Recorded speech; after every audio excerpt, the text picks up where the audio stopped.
तेलंगाना के वजीर आला रेवंत रेड्डी ने असेंबली में ऐलान किया है कि 9 दिसंबर को तेलंगाना तल्ली दिन मनाया जाएगा। तेलंगाना असेंबली के सरमाई इजलास के पहले दिन वजीर आला तेलंगाना रेवंत रेड्डी ने असेंबली में खिताब करते हुए कहा कि रियासत तेलंगाना के क़याम का पहला ऐलान 9 दिसंबर 2009 को किया गया था और तेलंगाना हुकूमत ने 9 दिसंबर को एक त्यौहार के तौर पर मनाने का फैसला किया है। उन्होंने ऐलान किया कि रियासत में अब 9 दिसंबर से तेलंगाना तल्ली दिन मनाया जाएगा। चीफ मिनिस्टर ने साबिका हुकूमत पर तेलंगाना तल्ली की ख्वाहिशात को पूरा न करने का इल्जाम लगाते हुए कहा कि तेलंगाना कांग्रेस हुकूमत अवाम की उमंगों के मुताबिक काम करेगी। तेलंगाना तल्ली केवलं विग्रहं मात्रमे कादु, मन जात्म आत्म गौरव प्रतीक, मन अस्तित्व पताक, मन जीवन गमनाన్ని నిర్దేశించే దీపిక, మన భవిష్యత్ కర్తవ్యాన్ని నిరంతరం గుర్తు చేసే విధాత. అందుకే ఇకపై ప్రతి ఏటా డిసెంబర్ 9 నాడు తెలంగాణ తల్లి అవతరణ ఉత్సవం అధికారికంగా నిర్వహించాలని ప్రజాప్రభుత్వం నిర్ణయం తీసుకున్నది। वजीर कोमटी रेड्डी वेंकट रेड्डी ने कांग्रेस रहनुमा सोनिया गांधी को सालगिरह की मुबारकबाद पेश करते हुए कहा कि सोनिया गांधी न होती तो रियासत तेलंगाना कायम नहीं होती। तेलंगाना कानून साज असेंबली में वजीर कोमटी रेड्डी वेंकट रेड्डी ने खिताब करते हुए कहा कि सोनिया गांधी के बगैर रियासत तेलंगाना की तश्कील मुमकिन नहीं थी। उन्होंने सोनिया गांधी को सालगिरह की मुबारकबाद पेश करते हुए कहा कि तेलंगाना रियासत का क़याम सोनिया गांधी की वजह से ही अमल में आया है और वो आज के दिन यानी 9 दिसंबर को रियासत तेलंगाना की तश्कील का ऐलान करने के लिए सोनिया गांधी को मुबारकबाद पेश करते हैं। वजीर कोमटी रेड्डी ने इस मौके पर भारत राष्ट्र समिति को भी तनकीद का निशाना बनाते हुए कहा कि सोनिया गांधी ने 4 करोड़ अवाम की उमंगों को पूरा किया। ఈ జన్మలో కాదా మరో జన్మలో కూడా తెలంగాణ వచ్చేది కాదు, ఆమెనైతే ఆమె పుణ్యాన తెలంగాణ వచ్చింది అని చెప్పి సభలో అందరి సమక్షంలో వారు ప్రకటించడం జరిగింది। నేను కూడా సభలో ఉన్నాం, తెలంగాణ ప్రజలు ఉన్నది, మీ రికార్డులో కూడా ఉన్నది।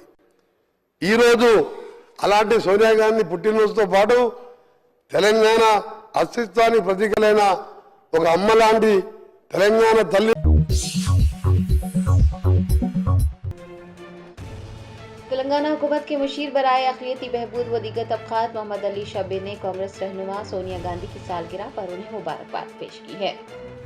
कांग्रेस पार्टी की साबिक़ सदर व कांग्रेस पार्लिमानी पार्टी की चेयरपर्सन सोनिया गांधी के 78वें यौम पैदाइश के मौके पर साबिक़ वज़ीर व तेलंगाना हुकूमत के मुशीर बराए अक़लियती बहबूद व दीगर तबक़ात मोहम्मद अली शब्बीर ने सोनिया गांधी को सालगिरह की मुबारकबाद पेश की और कहा कि सोनिया गांधी की गैर मुतज़्ज़िल लगन ने तेलंगाना के 60 साल ख्वाब को एक खूबसूरत हकीकत में बदल दिया है। हमेशा के लिए अनगिनत जिंदगियां बदल गई हैं। उन्होंने सोनिया गांधी की अच्छी सेहत और लंबी उम्र के लिए नेक ख्वाहिशात भी पेश की हैं। लोकसभा के कायद अपोजिशन राहुल गांधी समेत अपोजिशन के तमाम अराकीन पार्लियामेंट ने अहाता पार्लियामेंट में अडानी मामले पर एहतजाज दर्ज करवाया। पार्लियामेंट का सरमाई इजलास जारी है। इन इजलासों में अडानी मसला, संभल, तशद्दुद व दीगर मसाइल पर आवाज़ उठाई जा रही है। अपोजिशन के अरकान पार्लियामेंट ने पीर को इजलास शुरू होने से पहले पार्लियामेंट के अहाते में एहतजाज किया। लोकसभा में अपोजिशन लीडर राहुल गांधी समेत तमाम अपोजिशन अरकान पार्लियामेंट ने अडानी मामले के खिलाफ मुजाहरा किया। वो अपने हाथों में प्लाकार्ड्स थामे और नारेबाजी करते नजर आए। ताहम तृणमूल कांग्रेस और समाजवादी पार्टी के अरकान पार्लियामेंट ने एहतजाज में हिस्सा नहीं लिया। कहा जा रहा है कि मरकज में बीजेपी को इख्तिदार से बेदखल करने के बुनियादी मकसद के साथ तकरीबन 24 अपोजिशन जमातों का हिंदुस्तान इत्तेहाद टूटने के दहाने पर है।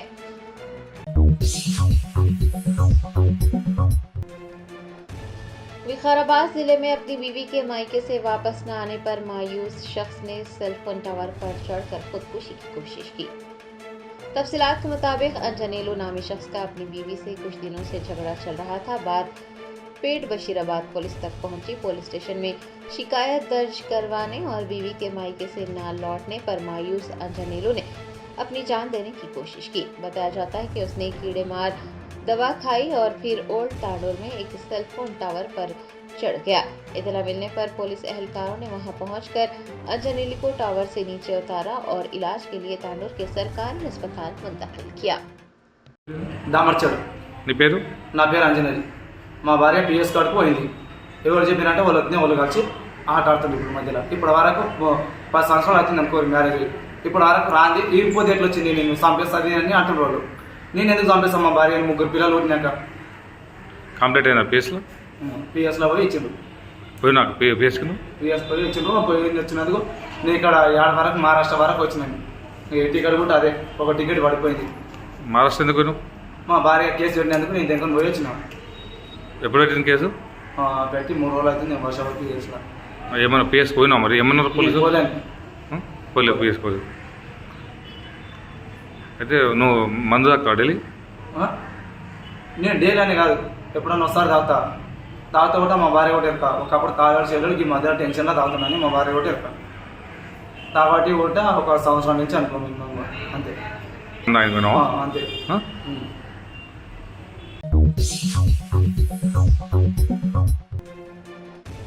तेलंगाना कानून साज असेंबली के इजलास के पहले रोज रेवंत रेड्डी अडानी भाई भाई की प्रिंट वाली टी शर्ट्स पहनकर असेंबली पहुंचने वाले बीआरएस एमएलएस और एमएलसीज को सिक्योरिटी एहलकारों ने गेट पर ही रोक दिया, जिसकी वजह से कशीदगी फैल गई।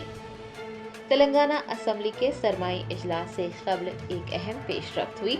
बीआरएस के एमएलएस और एमएलसीज ने रेवंत रेड्डी और अडानी की दोस्ती के खिलाफ एहतजाज करते हुए अपनी टी शर्ट्स पर रेवंत अडानी भाई भाई प्रिंट करवाया और वो टी शर्ट्स पहनकर असेंबली पहुंचे, लेकिन सिक्योरिटी एहलकारों ने उन्हें गेट पर ही रोक दिया। बीआरएस के एमएलएस और एमएलसी से कहा गया कि अगर वो टी शर्ट्स पहनते हैं तो उन्हें असेंबली में दाखिल होने की इजाजत नहीं है। इस बात से केटीआर वो दीगर कायदी नाराज हो गए और पुलिस के साथ बहस व तकरार करने लगे। केटीआर ने पुलिस एहलकारों से सवाल किया है कि अगर राहुल गांधी पार्लियामेंट में टी शर्ट्स पहनकर जाते हैं तो उसमें कोई हर्ज नहीं है, लेकिन अगर वो टी शर्ट्स पहनकर असेंबली आते हैं तो उन्हें क्यों रोका जा रहा है। बीआरएस के एमएलएस और सिक्योरिटी एहलकारों के दरमियान बहस व तकरार की वजह से वहां पर अफरा तफरी का माहौल देखा गया। नाराज एमएलएस ने स्पीकर और हुकूमत के खिलाफ नारेबाजी की।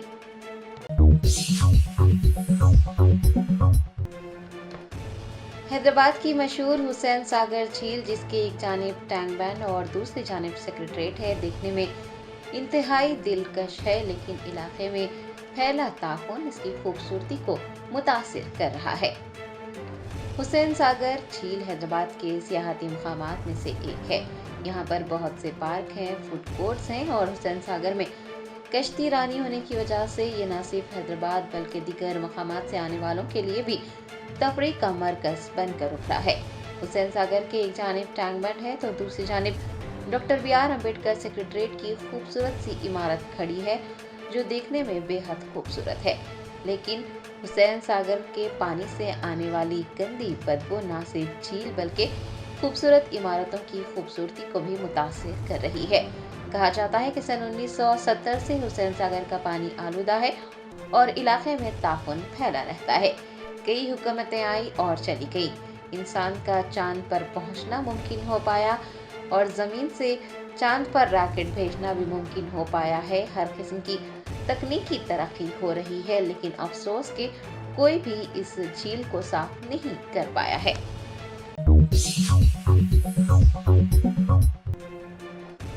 रियासत आंध्र प्रदेश के नंदियाल जिले में एक दिल दहला देने वाले वाक़े में मोहब्बत को ठुकराने पर एक लड़की को आग लगा दी गई। तफसीलात के मुताबिक नंदी कोटकोर के बाईरेड्डी नगर में एक नौजवान ने इंटर की तालिबा को जिंदा जला दिया। बताया गया है कि वो कुछ अरसे से इंटर की तालिबा से मोहब्बत के दावे करते हुए उसे हरासा कर रहा था, लेकिन उसने रघुविंदर की मोहब्बत को ठुकरा दिया था। वेलदुर्ती मंडल से तारुफ रखने वाली तालिबा के वालिदैन ने मुलजिम की मुसलसिल हरासानी को देखते हुए लड़की को 6 महीने पहले नंदी कोटकोर में उसकी दादी के घर भेज दिया था। ताहम हरासा करने का सिलसिला जारी रहा। बताया जाता है कि इतवार की सुबह मुबैना तौर पर मुलजिम लड़की के घर पहुंचा और महूखाब लड़की पर पेट्रोल छिड़क कर आग लगा दी। मदद के लिए चीखो पुकार के दरमियान वो मौके पर ही दम तोड़ गई। इस दौरान लड़के को भी आग लग गई। मुलजिम ने फरार होने की कोशिश की तो अहले खाना और मुकामी लोगों ने उसे पकड़ लिया और पुलिस को इत्तला दी। उसे फौरी तौर पर इलाज के लिए अस्पताल ले जाया गया है, जहां उसकी हालत तशवीशनाक बताई गई है।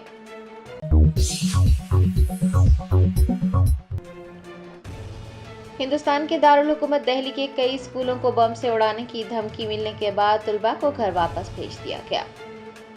तफसीलात के मुताबिक कौमी राजधानी के 40 से ज्यादा स्कूलों को पीर के रोज ईमेल के जरिए बम से उड़ाने की धमकी मिली है। उन स्कूलों में Mother Mary school, British school, Sarwan public school, Delhi public school और कैम्ब्रिज स्कूल शामिल हैं। धमकियों का सिलसिला सबसे पहले आर.के. पुरम के दिल्ली पब्लिक स्कूल और पश्चिम बिहार के जी.डी. गोरका स्कूल से शुरू हुआ।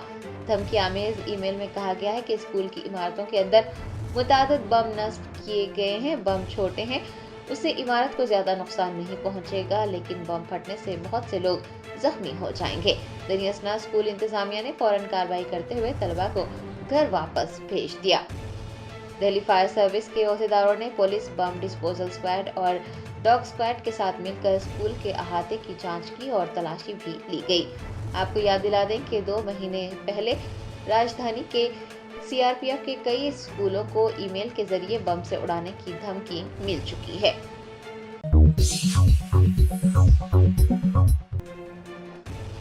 हिमाचल प्रदेश में मौसम की पहली बर्फबारी हुई। कई पहाड़ी मकामात बर्फबारी के बाद बर्फ की सफेद चादर से ढक गए। तफसीलात के मुताबिक हिमाचल प्रदेश में मौसम की पहली बर्फबारी हुई है। दरअसल हिमाचल प्रदेश में गुज़िश्ता कुछ दिनों से बारिश नहीं हुई थी और मौसम की पहली बर्फबारी में भी ताख़ीर हुई थी, जिससे सयाहों में मायूसी फैल गई थी। लेकिन इतवार को रियासत के मुख्तलिफ मुकामात पर मौसम की पहली बर्फबारी हुई, जिसके बाद लोग अपने घरों से निकल आए और बर्फबारी का लुत्फ उठाया।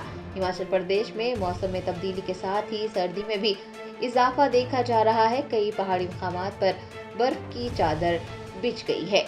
रियासत के मुख्तलिफ हिस्सों में भी शदीद बर्फबारी हो रही है। महकमे मौसमियात ने आने वाले दिनों में भी हिमाचल प्रदेश में शदीद बर्फबारी की पेशगोई की है। शिमला का पहाड़ी रिजॉर्ट इलाका भी बर्फ की चादर से ढका हुआ है।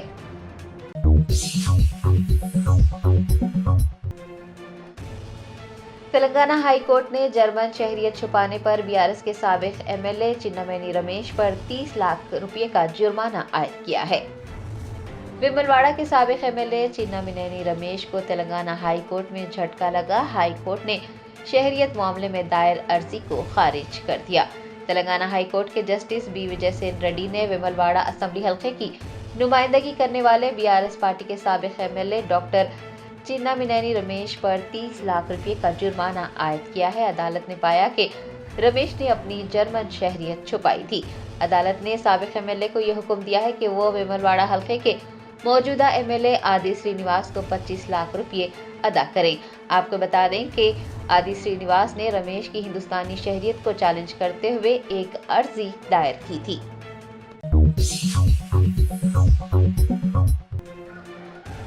तेलंगाना असेंबली के गेट पर एहतजाज करने वाले बीआरएस एमएलए और एमएलसीज को गिरफ्तार कर लिया गया। तेलंगाना असेंबली में पीर की सुबह कशीदगी देखी गई। बीआरएस अराकीन असेंबली ने कारगुजार सदर केटीआर की सदारत में असेंबली के मेन गेट पर जबरदस्त एहतजाज किया। ये एहतजाज सेशन शुरू होने से चंद मिनट पहले ही किया गया, जिसके नतीजे में अपोजिशन एमएलए और एमएलसीज की गिरफ्तारियां अमल में लाई गई। कौंसिल के opposition leader S Madhusudanachari, MLA T Harish Rao, MLC K Kavitha व दीगर रहनुमाओं को गिरफ्तार कर करीबी पुलिस स्टेशन मुंतकिल कर दिया गया। रियासती असेंबली के सरमाई सेशन का आज से आगाज़ हुआ। इस मौके पर रियासत की असल अपोजिशन जमात बीआरएस के अरकान असेंबली ने अडानी रेवंत रेड्डी भाई भाई के नाम की टी शर्ट्स पहनी और इन टी शर्ट्स पहनकर असेंबली में दाखिल हुए। रियासत की असल अपोजिशन बीआरएस ने अडानी के साथ रेवंत रेड्डी के मामलात पर भी तनकीद की।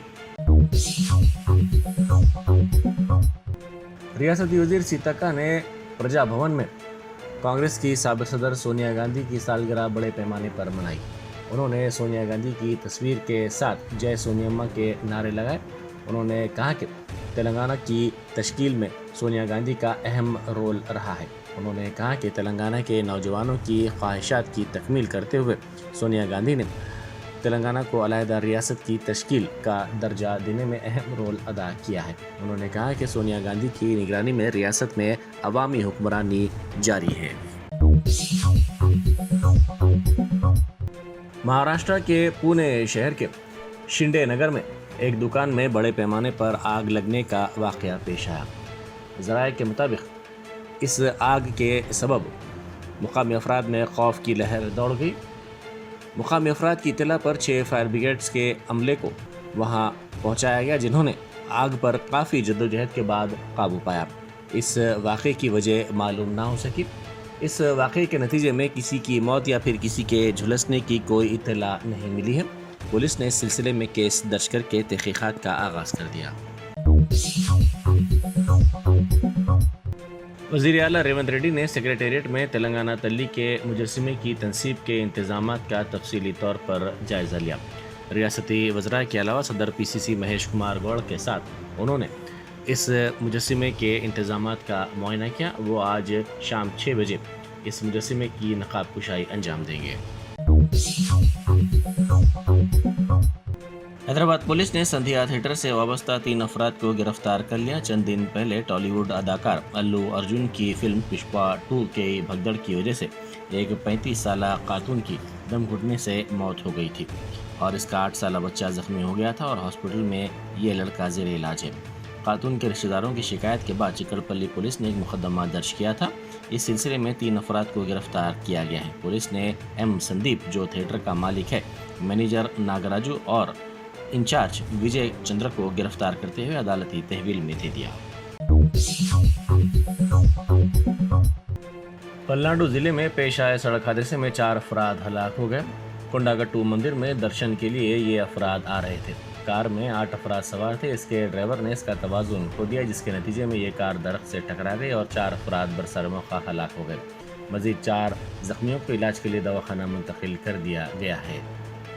इन तमाम जख्मियों का ताल्लुक़ नेल्लोर ज़िले से। हादसे की बुनियादी वजह तेज़ रफ्तार बताई जाती है।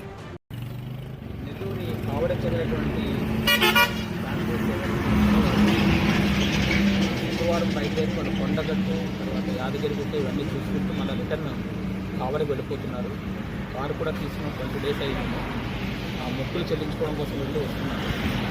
అయితే ఇక్కడికి వచ్చేటప్పటికే డ్రైవర్ మనకైతే సర్వైవ్ అయిన డ్రైవర్తో మాట్లాడితే నిద్రకి లోనయ్యానని చెప్తున్నాడు.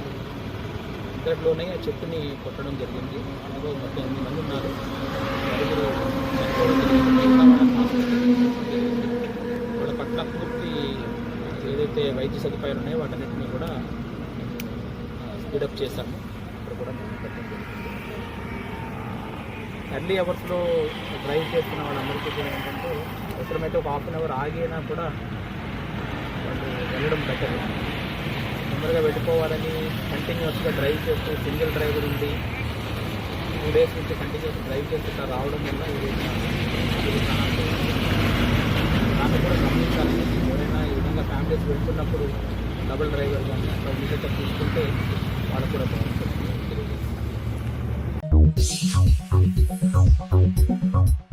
BRS के दौर में किए गए तरक्याती कामों के ज़ेर इल्तवा बिल्स की अदायगी का मुतालबा करते हुए साबिक़ सरपंचों ने चलो असम्बली एहतजाज की अपील की है।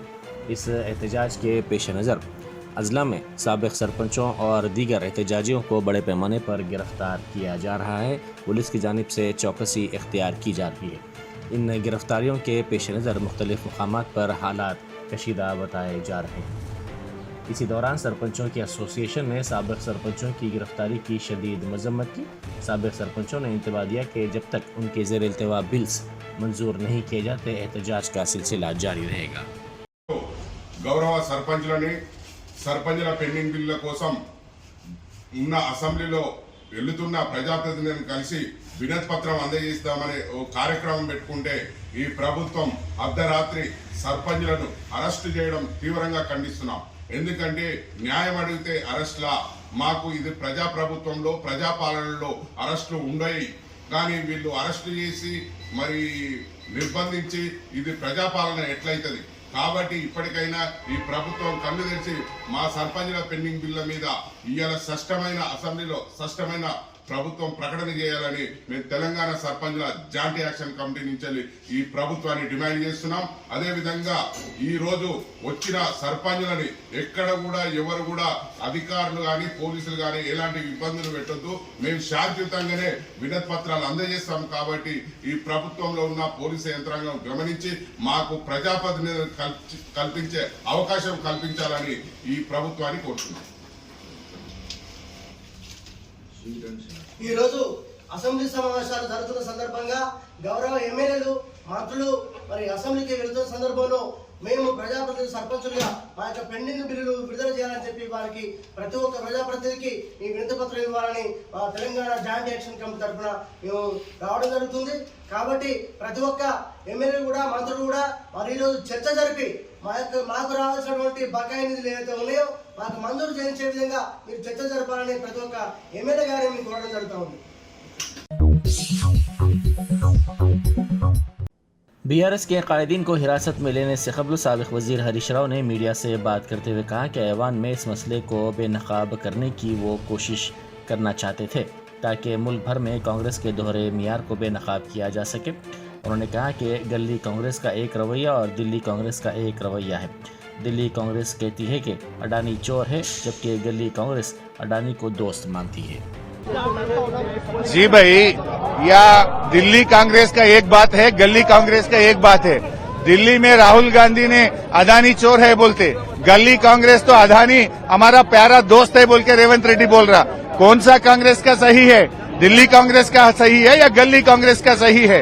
दिल्ली में पार्लियामेंट में राहुल गांधी टी शर्ट डाल के पार्लियामेंट में कब जा सकता है? क्यों नहीं हम टी शर्ट डाल के असेंबली में नहीं जा सकते? वहाँ तो गए ना। तुम्हारा leader Rahul Gandhi T shirt डाल के अडानी बीजेपी एक है बोल के पार्लियामेंट में जा सकता है, तो क्यों हमारा को रोक रहे? क्यों हमारा को असेंबली में नहीं जाना दे रहे? आपका लीडर राहुल गांधी जो किया है हम भी वही कर रहे हैं। क्या बात है? बोले तो रेवंत रेड्डी डर रहा है। अडानी के साथ इनका बहुत सारे संबंध है, ये इनका पूरा संबंध बाहर आए तो उनका हाईकमांड के सामने एक्सपोज होता बोल के डर के हमारे को आज असेंबली में आने नहीं दे रहा। ये अडानी और रेवंत रेड्डी दोनों भाई भाई हो गए, दोनों के बीच में बहुत सारे एग्रीमेंट्स है और थोड़े ऑफिशियल एग्रीमेंट्स है, थोड़े अंडर टेबल एग्रीमेंट्स भी है। हम इनको नहीं छोड़ेंगे।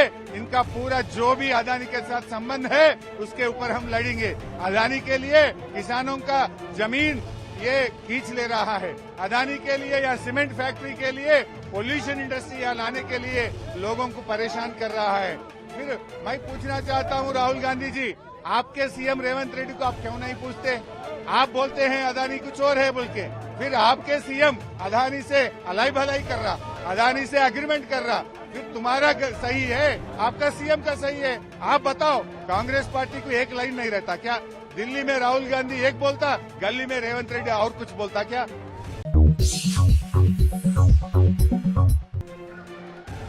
तेलंगाना असेंबली के गेट पर एहतजाज करने वाले बीआरएस एमएलए और एमएलसीज को गिरफ्तार कर लिया गया। तेलंगाना असेंबली में पीर की सुबह कशीदगी देखी गई। बीआरएस अरकान असेंबली ने कारगुजार सदर केटीआर की सदारत में असेंबली के मेन गेट पर जबरदस्त एहतजाज किया। ये एहतजाज सेशन शुरू होने से चंद मिनट पहले ही किया गया, जिसके नतीजे में अपोजिशन एमएलए और एमएलसीज की गिरफ्तारियां अमल में लाई गई।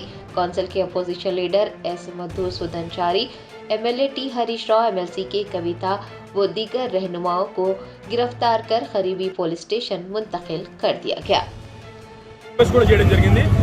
పోలీస్ జులుంతోని ముఖ్యమంత్రి గారి ఆదేశంతో చేస్తున్నట్టు మాకు సమాచారం అందింది. ముఖ్య స్పీకర్ గారు ఆదేశించినట్టు అనిపించలేదు. మళ్ళీ ఒకసారి మీడియా ద్వారా స్పీకర్ గారిని అడుగుతున్నాం, మాకు ఈ గొంతు విప్పే అవకాశం ఇవ్వరా? మీరు ప్రధాన ప్రతిపక్షమైన బీఆర్ఎస్ పార్టీని మీరు అసెంబ్లీలోకి రానివ్వరా? మరి ఇదే టీ షర్ట్ రాహుల్ గాంధీ, ప్రియాంక గాంధీ పార్లమెంట్లోకి వేసుకెళ్ళినప్పుడు తప్పు లేదా? మేము వేసుకుని వస్తే ఎందుకు మమ్మల్ని తప్పుపట్టి అరెస్ట్ చేస్తా ఉన్నారు మీరు అని చెప్పిన స్పీకర్ గారిని కూడా దయచేసి మీడియా ద్వారా రిక్వెస్ట్ చేస్తా ఉన్నాను. మీడియా రిక్వెస్ట్ ఏంటంటే స్పీకర్ గారిని ఈ ప్రశ్న అడగాలని చెప్పి కోరుతాను. గతంలో ఇట్లాంటి కార్యక్రమాలు కూడా చేపట్టారు, రైతులకు సంబంధించి కావచ్చు, ఇట్లాంటివన్నీ కూడా చేశారు కదా, ఈ రోజు ఎందుకు లోపలికి అలౌ చేయట్లేదు అనుకుంటున్నాను? మేము అందమైన ఫోటో ఏది రేవంత్ గారిది ఉన్ను అదానీ గారిది మొన్నే జరిగిన పార్లమెంట్ సెషన్లో ప్రియాంక గాంధీ గారు, రాహుల్ గాంధీ గారు ధరించినటువంటి టీ షర్ట్నే ఇదే టీ షర్ట్ వాళ్ళు వేసుకొని పార్లమెంట్కి వెళ్ళారు. అక్కడేమో ఢిల్లీలో ఏమో వాళ్ళని పార్లమెంట్ రాణిస్తారు. అదే కాంగ్రెస్ ప్రభుత్వం ఇక్కడ మమ్మల్ని నిర్బంధించి మమ్మల్ని లోపల రానియట్లేదు. మేము ఏం అడుగుతా ఉన్నాము, రాహుల్ గాంధీ గారు అడిగిన ప్రశ్న అడుగుతున్నాం. అదానీ గారికి రేవంత్ గారికి అక్రమ సంబంధం ఏంటి అని అడుగుతా ఉన్నాం. దాని గురించి మేము వాళ్ళు టీషర్ట్ వేసుకొని వస్తున్నాం. పార్లమెంట్లో అక్కడ వాళ్ళని రానిచ్చారు, కానీ ఇక్కడ మమ్మల్ని నిర్బంధించి మా అందరినీ కూడా ఇక్కడ అరెస్ట్ చేయడం జరుగుతూ ఉంది. తప్పకుండా మేము మాత్రం ప్రజల పక్షాన 100% ఈ అక్రమ సంబంధం గురించి ప్రశ్నిస్తూనే ఉంటాము.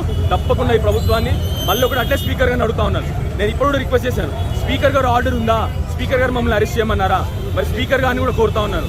మీరు ప్రధాన ప్రతిపక్షం కూడా మీ స్పీకర్ గారికి ఏ పార్టీతో సంబంధం ఉండదు. ప్రధాన ప్రతిపక్షంగా మేము కోరుతా ఉంది ఏంటంటే మీరు మమ్మల్ని అసెంబ్లీలో రానిరా అని చెప్పి స్పీకర్ గారు కోరుతా ఉన్నాను. ఆల్రెడీ ఇచ్చినటువంటి ఎంఓయూ.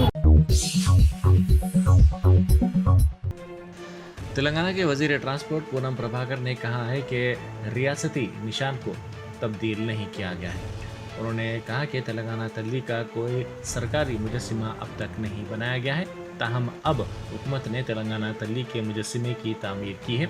इस मुजस्सिमे की नकाब कुशाई आज शाम की जाएगी. ఉండాలనే కనీస ఆలోచన లేనప్పుడు మా ప్రభుత్వం రాగానే తెలంగాణ గీతం ఉండాలనే ఒక గీతాన్ని తీసుకొచ్చి అధికారికంగా క్షేత్రస్థాయిలో దాన్ని వాడుతూ ఉన్నాం. అదేవిధంగా ఇప్పుడున్నటువంటి విగ్రహాలు ఎక్కడైతే తెలంగాణ తల్లి విగ్రహాలు అని పెడతా ఉన్నారో అవన్నీ ఒక పార్టీకి సంబంధించిన అప్లికేటెడ్ తప్ప నా శాసనసభలో కానీ ప్రభుత్వ పరంగా కానీ ఎక్కడ తెలంగాణ తల్లి విగ్రహం అనేటువంటిది అధికారికంగా లేదు. ఈరోజు తెలంగాణ ప్రభుత్వం అధికారికంగా తెలంగాణ తల్లి విగ్రహాన్ని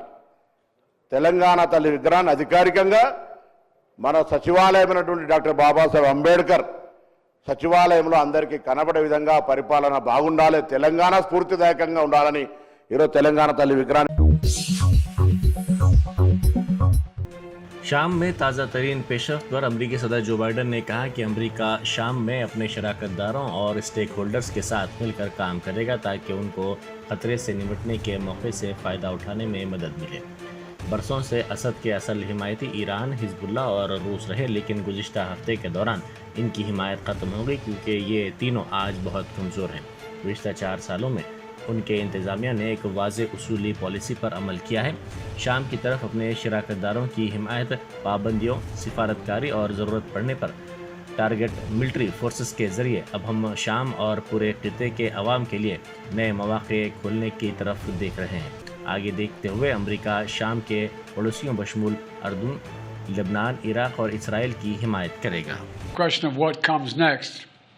The United States will work with our partners and the stakeholders in Syria to help them seize an opportunity to manage the risk. You know, for years, the main backers of Assad have been Iran, Hezbollah, and Russia. But over the last week, their support collapsed, all 3 of them, because all 3 of them are far weaker today than they were when I took office. And let's remember why. After Hamas attacked Israel on October the 7th, 2023, when much of the world responded with horror, Iran has Germantown Super Specialty Hospital National Award winner Dr. Mir Jawad Zar Khan, German trained senior orthopedic surgeon and director, Mahir doctors Dr. Wasif Azam और Dr. Bharvi Chunduri, senior cardiologist और दीगर doctors नुमाया खिदमत अंजाम दे रहे हैं. Robotic surgery, advance cath lab, MRI, operation theatre, ICU, 2D ultrasound जैसी सहूलियात से आरास्ता कॉर्पोरेट लेवल हॉस्पिटल. वाजबी फीस में हर मर्ज से शिफायाबी के लिए Germanten super speciality hospital, Attapur.